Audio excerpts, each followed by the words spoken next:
राज्यसभा निर्वाचन नहीं गुमर खोलिले अरुण साहू। भाजपार अधिक एमपी राज्यसभा को न जातु। भाजपार जो मैंने राज्यसभा कि लोकसभा को जाइछन्ति सेमानक भितरु जनकर हेले भी पार्टी फिटुना। तेणु अधिक मूक बधिर को पठाइबा अपेक्षा राज्यसभार चतुर्थ आसन जेपरी भाजपा हाथ को नजिब से चेष्टा करने दरकार बोली बीजेडी वरिष्ठ विधायक अरुण कुमार साहू कहते।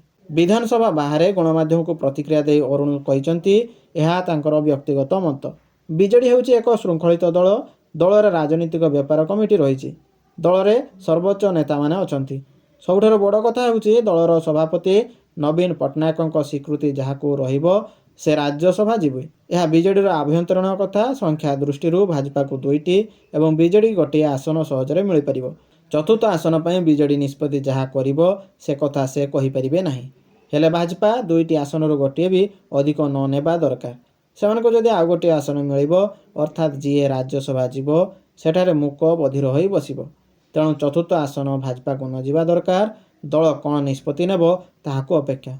सेहीपरि कांग्रेस को सहयोग करने कथा कुआड़ू आसुची बोली अरुण कहते। सूचनायोग्य विगत दिन में अनेक समय केन्द्रर भाजपा सरकार को परोक्ष व प्रत्यक्ष बीजेडी सहयोग कर आसी।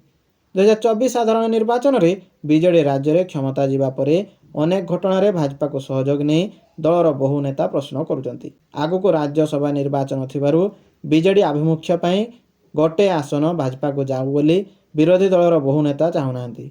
एभले राजनीतिक निष्पत्ति बीजेडी क्षमता हराइथिबा नहीं दल भितर बहु जन बारंबार अभियोग करुछंती। तेणु एबे जो राज्यसभा पई निर्वाचन हेबाकू जाउची सेतिरे कोनोसी मते बीजेडी शासक दल को सुहाइबा भली काम न करू से कथा बुझाइबाकू जाई अरुणक व्यक्तिगत मत आसी थाई परि बोली चर्चा हेउची। धन्यवाद।